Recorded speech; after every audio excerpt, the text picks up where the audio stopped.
We're here to look at two of the deadliest dictators to ever walk the face of the planet, Saddam Hussein and his Republican Guard versus Pol Pot and the Khmer Rouge. Let's just start off with Saddam. He was known as the Butcher of Baghdad. This guy, he tortured, he maimed, he used chemical weapons. Whatever it took to quell rebellions, that's what Saddam Hussein would do. When you look at Pol Pot, this guy used a small communist guerrilla force called the Khmer Rouge, and they go on and take out the government in Cambodia, killing millions of people. We've got an established army versus a guerrilla group, but very similar payloads as far as weapons are concerned. I think it's going to be a close fight. With regards to the diagnostic and statistical manual of mental disorders, these guys are psychopaths, which means there is no remorse. That's pretty explosive. These are sadistic bastards. This kind of brutality, off the scale. Saddam Hussein, Iraqi tyrant whose Republican Guard slaughtered not only his enemies, but his own people, versus Pol Pot, the Cambodian dictator whose Khmer Rouge guerrillas committed genocide on a quarter of the country's population. It's dictator versus dictator, as the late 20th century's most genocidal madmen turn their tools of oppression on each other. Who is deadliest? To find out, the history of war and modern science collide, as former Navy SEAL Richard Mac Makowitz dives deep into the tactics of the warriors behind the weapons. Biomedical engineer Jeff D. Malin applies 21st century technology to unlock new data on arsenals of the past. And ER physician Armand Dorian dissects the trauma and reveals the physical and psychological traits that shaped these legends of war. This groundbreaking data will be paired with historical research and entered into an all-new digital combat engine. Two legendary combatants will be resurrected. History will be rewritten. But only one will be crowned deadliest warrior. Welcome to the Fight Club, where our experts will uncover new historical insights to determine who is deadliest. Saddam Hussein and his Iraqi Republican Guard, who crushed any political opposition from 1979 to 2003. Or Pol Pot and his Khmer Rouge guerrillas, who toppled the Cambodian government in 1975. I want to set the tone right off the bat. We are not celebrating these guys. Yeah. But by actually seeing what these guys have done and recognizing the way they did it, it may prevent future massacres, future genocides. To me, it's the science of violence. You have to understand the chaos of violence in order to fight back against these guys. You're talking about evil.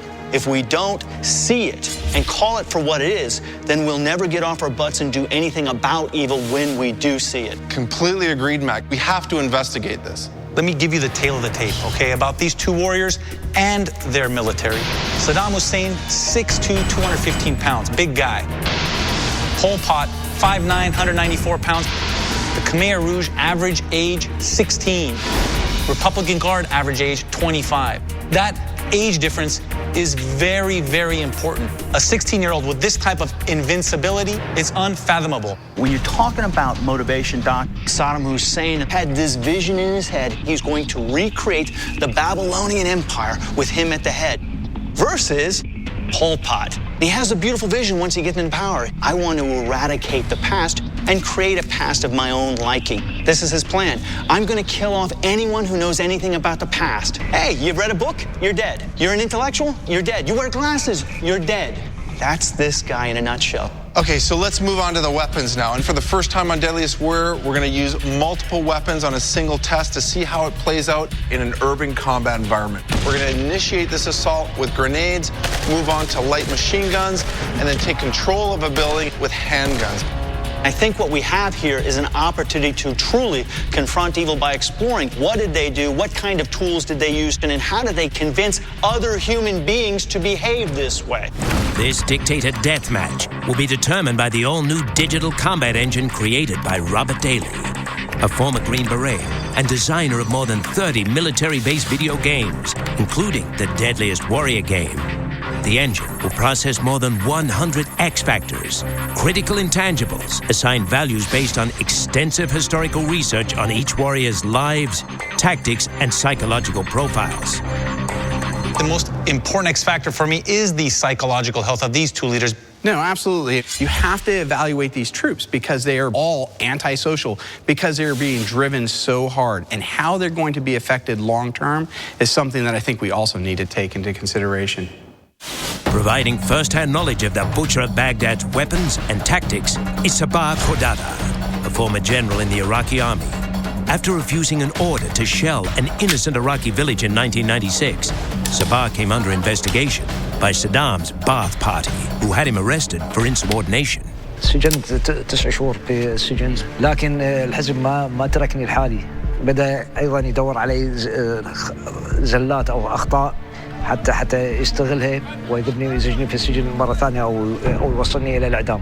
Sabah eventually escaped all the way to the U.S., where he helped American authorities discover Saddam in 2003.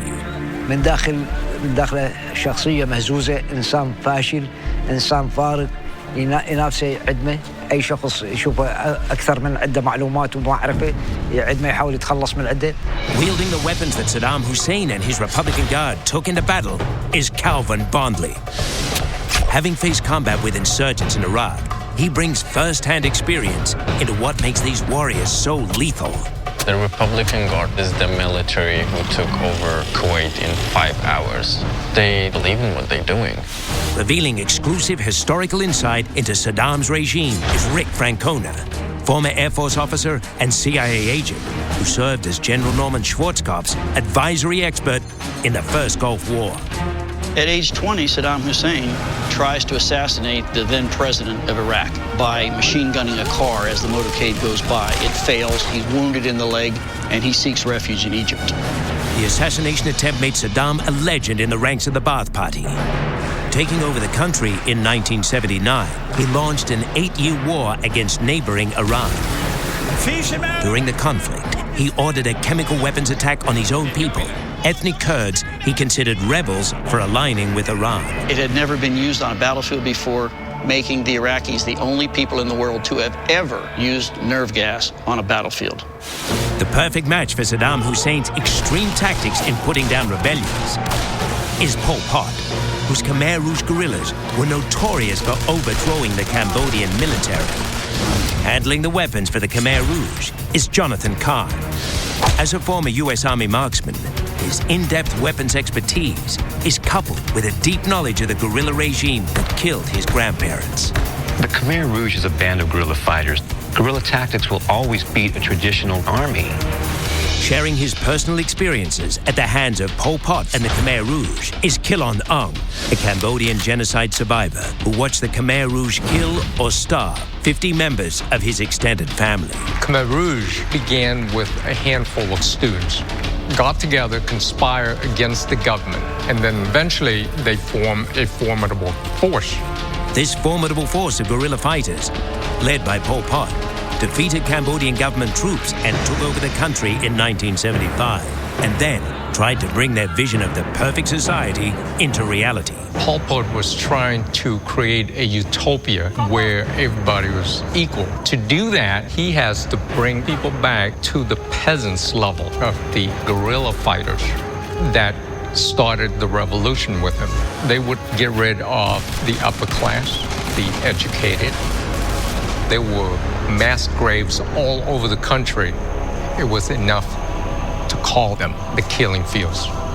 We've got a guerrilla group going up against an established military, okay? So to make your data set complete, we've got to run some weapons tests. From Saddam Hussein's invasions of Iran and Kuwait to Pol Pot's siege on the Cambodian capital of Phnom Penh, both warriors seized cities with urban warfare tactics that combine grenades, light machine guns, and sidearms. The first test will determine how this entire arsenal of weapons performs in a 3-phase attack on an enemy-occupied building. The Republican Guard will initiate their assault with the Iraqi military's RGD-5 grenade. It explodes with 4 ounces of TNT and 350 pieces of shrapnel. It's Soviet-designed anti-personnel fragmentation grenade. Once you pull the pin out, it takes about 3 to 4 seconds to explode. The Republican Guard will then move in with the RPK, a light machine gun with a 40-round magazine. This is a primary weapon for their infantry units. It can be fired standing, moving, crouched, or even in the prone position. The Republican Guard will finish with a Browning high-power pistol, the premier Iraqi Army sidearm.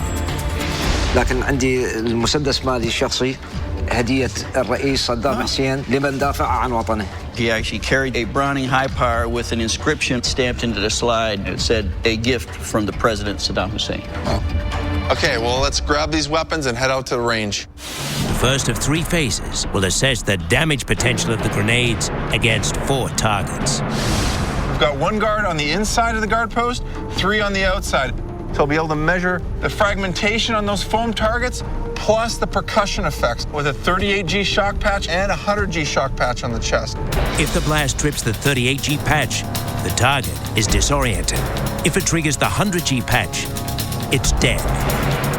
The second phase will measure the damage and accuracy of the light machine guns as the experts advance to take out 5 targets in front of the building. For the final phase, the experts will move inside the building to shoot the last 2 targets with their pistols. On 3, 2, 1, throw the grenade!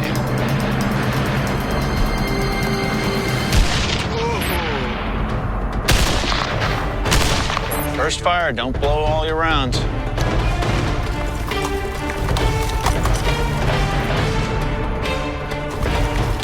Okay, he's in position. Okay.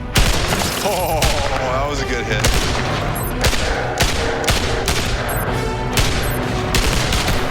That's dead center, chest.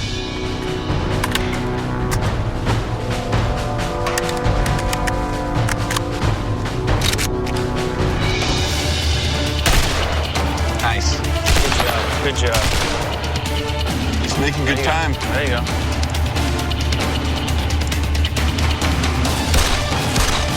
Sounds like a double tap. Done! Okay, that's 2 minutes and 5 seconds. Let's go check out the damage.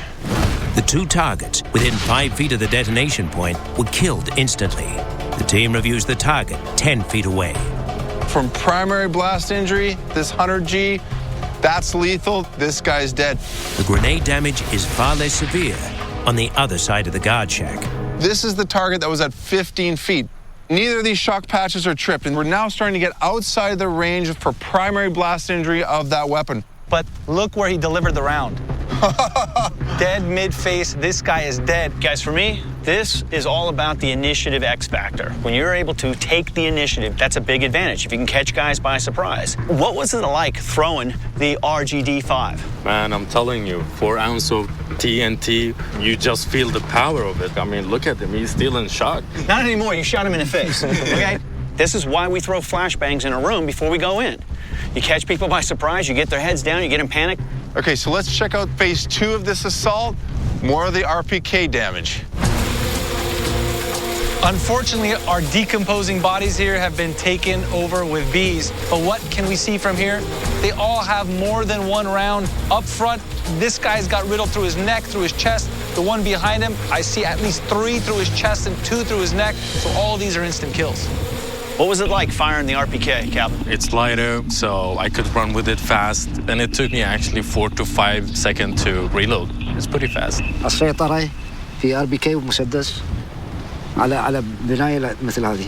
He said there is nothing like the RPK to lay down the fire and then finish off who you didn't with the pistol. Now, when you're talking about the pistol, you're talking about phase 3. You have to muster a certain level of intensity when going up and taking a pistol and bringing it into a guy's face. That's up close and personal. That's what we call killer instinct, and that is one of the factors that will plug into this thing as well. Exactly. I think that really speaks to the X factor of training, and that's a factor that we're going to have to look at in this particular matchup. Well, you know, Saddam was the president of an oil-rich country. This was a real army. This wasn't a guerrilla movement. So he had training areas, and he was able to import quality weapons. Obviously, it's very impressive. However, hold your judgment, because the version that Jonathan's using, it will be impressive too. The light machine gun by the Khmer Rouge is the weapon of choice, and I'll show you. Coming up, Pol Pot and the Khmer Rouge launch their counterattack. And later, the experts unleash their machine guns in a motorcade ambush.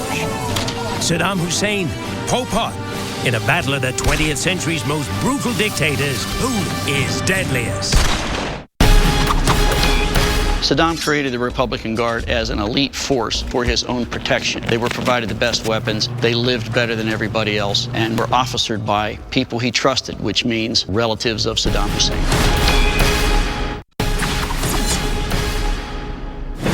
Saddam Hussein, the butcher of Baghdad, who killed nearly 2 million people during his 24-year rule, is battling Pol Pot, whose widespread political executions and policies of starvation filled more than 20,000 mass graves.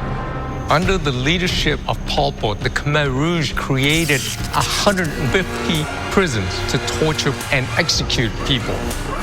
They would bury people alive. They would put plastic bag over a person's head and let the person die. They've killed 2 million people at the end. That is over a quarter of the population. Saddam Hussein's arsenal of a grenade, light machine gun, and pistol has been tested in a 3-phase assault, simulating the urban warfare tactics used by the two warriors. Now, Pol Pot's Khmer Rouge will launch its attack with weapons primarily supplied by Communist China, starting with the Chinese stick grenade, a descendant of a grenade the Germans used in World War II. This grenade, gentlemen, has 6 ounces of explosive filler. That's 50% more than the Saddam grenade. And it has a sleeve on the end. Pol Pot would actually put knives, nails, barbed wire into the sleeve, giving it more of a killing effect. The Khmer Rouge will continue the assault with their standard issue RPD light machine gun, a Soviet-built weapon that delivers death in 100-round bursts. You can fire 650 rounds per minute from a drum that contains 100 rounds. It's slightly heavier than Saddam's machine gun, but you will have heavier casualties. The Khmer Rouge will conclude the attack, clearing the building with its 9mm Tokarev TT-33 pistol, 8-round semi-automatic weapon that executed Cambodians by the thousands. To test the accuracy and damage potential of Pol Pot's arsenal in a 3-phase assault, Jonathan will try to take out all 11 targets under Calvin's time of 2 minutes, 5 seconds. On 3, 2, 1, throw the grenade! Whoa! That was a larger explosion. That's the sound I remember. There we go.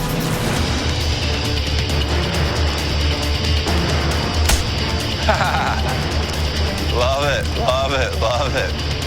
Nice transition.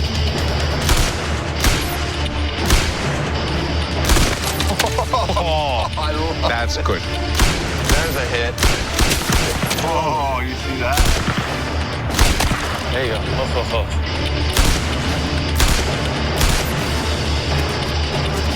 Look at him, he's just booking it, man.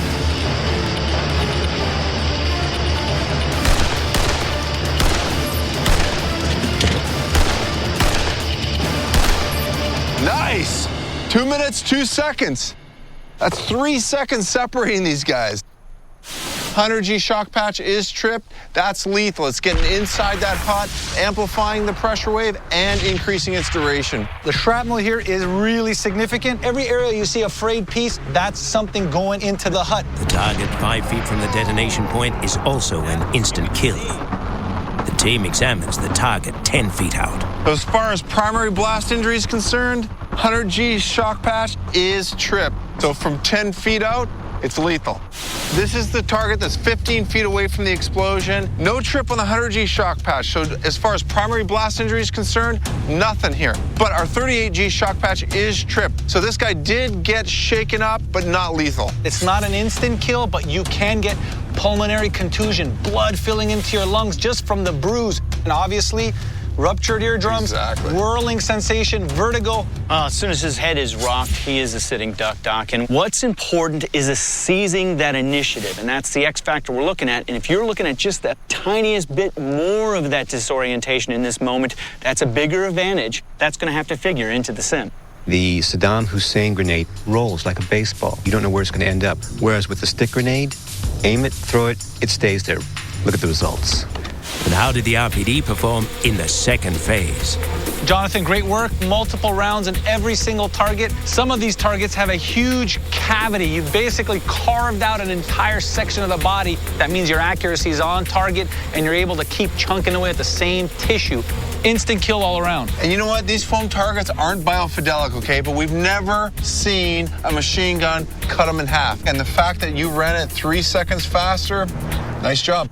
This weapon is superior compared to the Saddam Hussein weapon. 100 rounds compared to 40. While he's reloading, I'm killing. What about the Tokarev? Accurate, 8 rounds. Very simple weapon to use, very powerful. إيران عندها أسلحة كثيرة متنوعة متطورة. 8 سنوات ولحقنا خسائر بالإيرانيين لأنه إحنا عندنا تدريب. They fought a war with the Iranians. The Iranians had better weapons. The Iraqis had better training. That's what he believes was their edge. The team has more tests for the light machine guns, but the grenades and sidearms are ready for judgment. First up, the grenades. Saddam's RGD-5 or Pol Pot's Chinese stick grenade. Which packs enough punch to give its warrior the edge?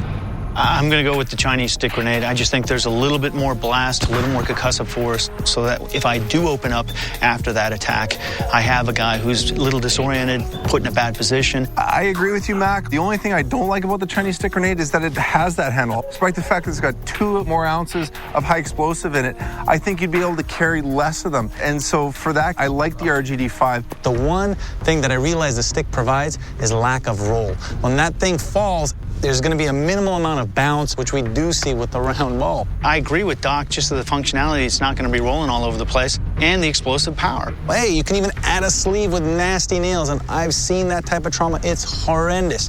So if I got to compare the two, my edge would go to the stick grenade. Edge, Pol Pot and the Khmer Rouge. Saddam's Browning high power or Pol Pot's Tokarev? Whose pistol outgunned the other? For me, this is all about magazine capacity. If I have more rounds with the Browning high power than I do with the Tokarev, I'm going to go with the Browning high power, period. If I had to give one advantage to the Tokarev is I like its low profile. I think that would be something you could easily slip in your belt. The reason it's low profile is it carries less rounds. Fair enough. You know, when in doubt, overload. Edge, Saddam Hussein and the Republican Guard. Coming up, the light machine gun duel continues its carnage. And later, Saddam Hussein's Republican Guard and Pol Pot's Khmer Rouge finally go head-to-head to find out which dictatorship is deadliest. Two of history's most brutal dictators ruled at the end of the 20th century, but over 4,000 miles apart. If they actually squared off in battle, who would win? Pol Pot, a former schoolteacher turned Cambodian rebel who led the deadliest revolution in Asian history, or Saddam Hussein, who struck terror in the Iraqi people by brutally killing an average of 200 every day during his quarter-century rule. Saddam used torture against his own people.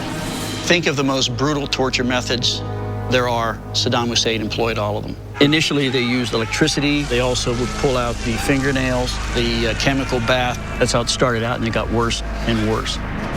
Our first test examined both warriors' light machine guns attacking an enemy-occupied building. But the Republican Guard and Khmer Rouge also used these weapons to exterminate political opponents. Okay, guys, we know that Pol Pot and Saddam used these light machine guns to coordinate ambushes on threats to their regime. The scenario: a moving car is stopped by an obstacle.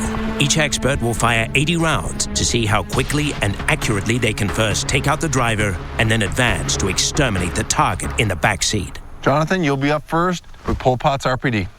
Let's get the car moving. 3, 2, 1, ambush!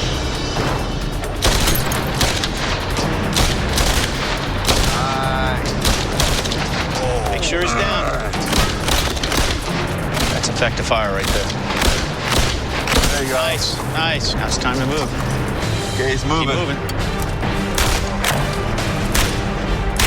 Smooth burst, smooth burst. There you go, smooth as fast. There you go. Smooth as fast. Oh, that's it. There you go.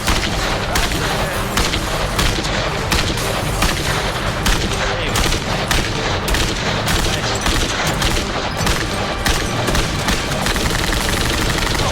Oh, yeah. time? 46 seconds, Jonathan. It took that long? I mean, you've completely riddled the body. It's the classic best way to kill somebody is shooting them from the side. And with just one of these rounds, you would be able to do that. All right, what we're seeing here, I mean, this body looks like it's ice cream and the bullets were the scooper and it just scooped out his chest and his belly and is throwing it all around. It just explodes. This is intimidating. If you walk alongside this and see your leader has his chest on the floor, caved out, that's an intimidation factor that we gotta factor into the sim. Even though the Khmer Rouge's machine gun is heavier than Saddam's, when you're firing bursts, you don't feel the weight. This is definitely a weapon you don't want to mess with. When the war in Cambodia happened, I was just a boy. There was a time I've heard the exact same sound when I got there. I saw bloods and guts just like this. I had a couple of Khmer Rouge soldiers that put similar guns to my head. They were about 12 or 13 years old. When you have somebody who's just hitting puberty and then you give them a weapon like this, they're gonna feel invincible. And then you add the post-traumatic stress of doing what they did at that age. All of these things have to factor in for psychological health in the sim. Can Calvin match the accuracy of Pol Pot's RPD with Saddam's RPK in less than 46 seconds? Let's get the car moving. On 3, 2, 1, take him out.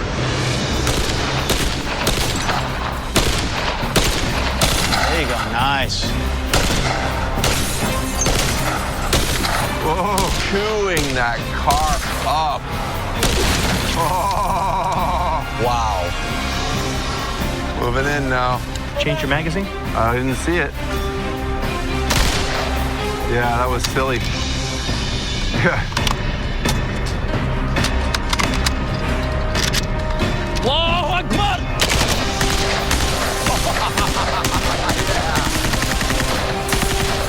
Time! 59 seconds! Nice work. I think that magazine change cost you a little bit.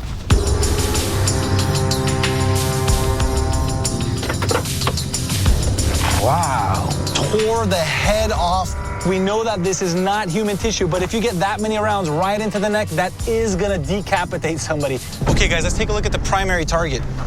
Hey. Okay, first and foremost, there's a monstrous entry wound. Yeah. This thing is just tearing its way through the body. To be able to actually see this type of carnage that both of these weapons caused have to be factored in as X factors with regards to intimidation. Calvin, I saw you do a magazine change on the go. What was going on there? I already know. I damaged them, and I'm just on my way to make it finish. I mean, I've carried this weapon, I've used this weapon. It is a little bit heavy compared to an assault rifle, but this is laying down a tremendous volume of fire.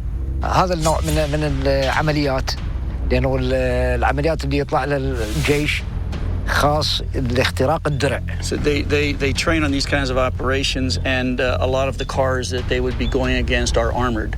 So they would be trying to go for what they believe to be the weakest part, and that would be the window. So again, training. The RPK and RPD both proved their accuracy and devastating damage. So which finer details of each machine gun's functionality will give its warrior the edge? Listen, if you don't get this RPK magazine in perfectly, you're gonna be dancing around a little bit. So if you come off a little bit of an angle, you come in a little bit here, you're gonna have some issues. When you're talking about a 5-man unit against a 5-man unit, where any little advantage is going to make a gigantic difference on the battlefield, me not having to change my magazine in that moment, that's where Pol Pot and the Khmer Rouge are going to get a significant advantage. You know, the RPK is lighter and it may decrease fatigue. So from a doctor's standpoint, I like the RPK. I like the fact that it's lighter. I don't like the fact that you've got to reload it. My edge, Pol Pot's RPD. For long-range weapons, edge, Pol Pot and the Khmer Rouge. Coming up, the combat goes hand-to-hand as experts strike with close-quarter blades. Saddam Hussein and his Republican Guard, or Pol Pot and his Khmer Rouge, who will be crowned the deadliest warrior. Saddam Hussein, the Iraqi dictator whose Republican Guard crushed Kurdish and Shia rebellions in the 1990s, versus Pol Pot, the communist tyrant whose Khmer Rouge guerrillas overran the Cambodian military before enslaving millions in the 1970s. Two sadistic rulers known for killing their own people now face off to kill each other. When the fighting got up close and personal, both sides unsheathed their bladed weapons. Saddam's Republican Guard carried the combat knife, a powerful killing device wielded by hand or at the end of a gun. في القادسية في معارك مع إيران عندما تأتي موجات بشرية معادية العدو في جنبي أطعنا أو أحيانا فوقي أطعنا يفقد قوة يموت أو بعدين قسم بهم نلقاهم في نفس أخير نأخذهم أسرى. Pol Pot slashes back with a blade modeled after the machete, the cane knife, a farming tool turned executioner's weapon. This cane knife has a blade of 12 to 24 inches in length, and it's 3 millimeters thick. You can use this blade to cut the jungle undergrowth in one moment, and the next moment behead a Cambodian soldier. Let's test it out. Now, we've seen how you've used other weapons in your arsenal to actually take a building. Now you're inside that building going after your primary target. To assess these blades' speed and penetration damage, each expert will kick open the door and attack a guard, represented by a section of bovine torso mimicking human tissue and bone. They then must react to a second beef target closing in on a zip line. To increase the accuracy of our simulator, I'll be strapping this three-dimensional accelerometer to the blade to get impact speed, and the doc will be assessing the damage. On 3, 2, 1, boot the door! Come on!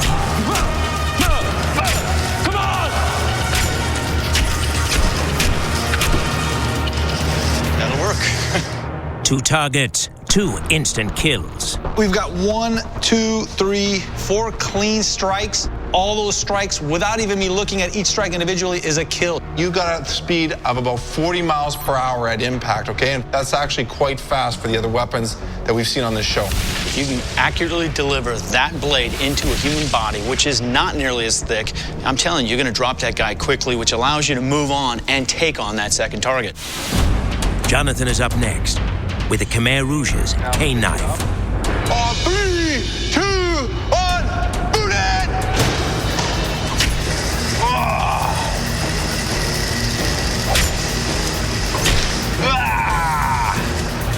Oh, let's check this out, guys. I got 45 miles per hour off the speed of this weapon, okay? This was your second strike. You get past soft tissue muscle here, and then right here you get stuck at the fascia and bone. Jonathan, I think what happened was you got caught between 2 different targets, and then you decided to come back to this, and if you don't have a big commitment and a great load behind it, you get that draw cut, and it's not nearly as clean. It's exactly what we're seeing, Mac. Let's go look at the second target. You're going through soft tissue, muscle, belly of the muscle, but it does not penetrate past that. It's a classic difference between a thrusting and a slashing weapon. You can kill with a slash, but you gotta be committed in order to get into that chest cavity. And if you don't, a lot of blood, a lot of pain, but not an instant kill. When you're talking about the person who commits to the target, you're talking about the Khmer Rouge here. There's no hesitation for them. You know, you talk about young soldiers. They grew up with this stuff. This is the extended arm for them. So every time when they use it, they commit it. What I think, honestly, you have a longer blade than me, but it's too slow. You got to swing a lot with it. This is used in Iraq by the farmers. It's a farm tool. It's not a weapon. This is a weapon. So which blade gets the edge?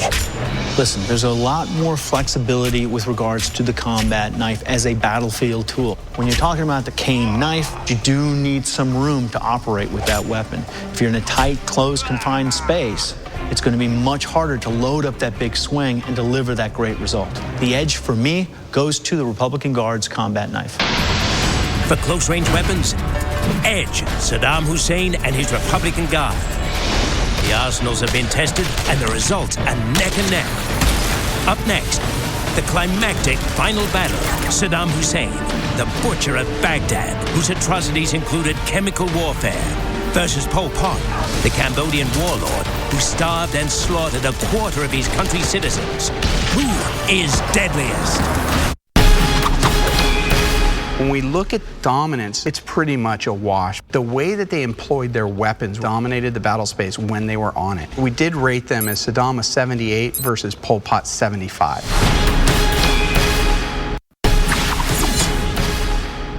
Saddam Hussein and his mighty Iraqi Republican Guard army, Cambodia's Pol Pot and his ruthless Khmer Rouge rebels.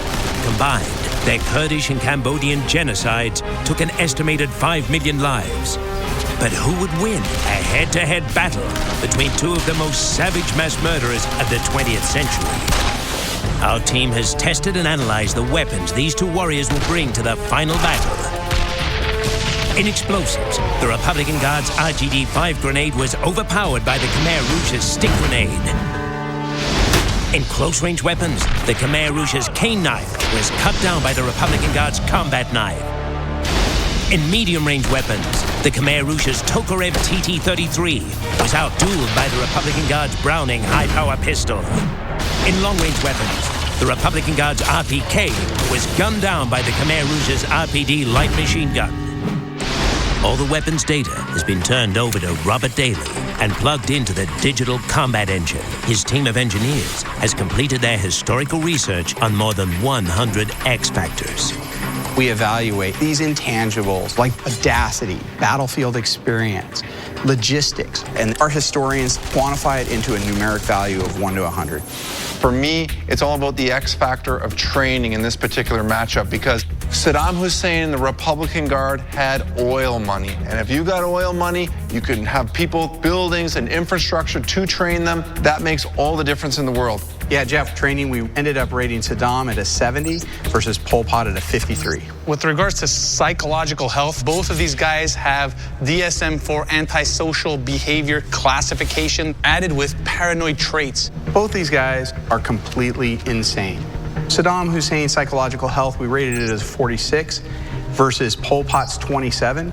This is really due to the fact that Pol Pot, he's doing something that I've never seen happen in human history before. He's trying to recreate history in his own image, killing millions of people to do this. Robert, let's talk about battlefield effectiveness. You need to be able to initiate your attack, and you have to have killer instinct to see it all the way through until you own that battle. On the initiative side, Pol Pot had a slight advantage at an 83 versus Saddam's 74. On the last X factor, we're talking about killer instinct. And this is a tough one, but Pol Pot had the advantage because his troops would go in and make that final kill because that's what they were taught to do at such a young age. And we gave Pol Pot's troops an 89 versus Saddam's 86. Okay, Rob, you've got the weapons data.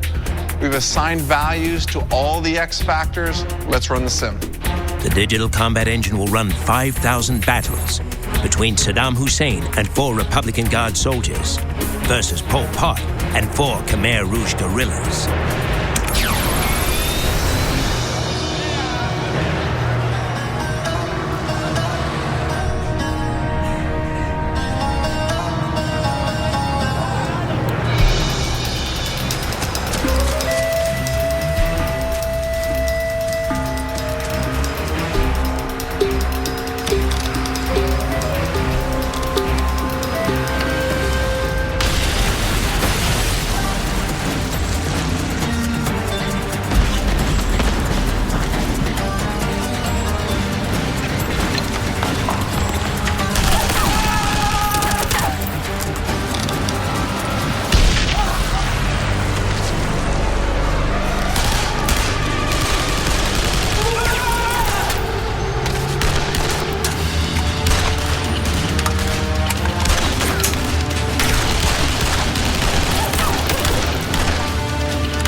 Saddam ended up winning this matchup with 2,828 victories versus Pol Pot with only 2,172 victories. In the head-to-head weapons comparison, Saddam Hussein's RPK light machine gun, Browning high-power pistol, and combat knife proved more effective. But it was his overwhelming advantage in the X factor of training that sealed the victory. Saddam Hussein and his Republican Guard are really an organization that is set up to put down rebels. And when you look at Pol Pot and the Khmer Rouge, they are rebels. So that's why Saddam ended up winning. They're crazy people, and I hate giving crazy people attention. But sometimes you need to know who the crazy people are so you can stop them before they start causing this level of trouble. Next Wednesday, two larger-than-life legends, two legendary machine guns in the ultimate weapons showdown. Crank 'em out! As Rough Rider Teddy Roosevelt battles the devil of the desert, Lawrence of Arabia. I'm excited to see how this thing unfolds. Don't miss an all-new Deadliest Warrior at a special time next Wednesday at 9 on Spike.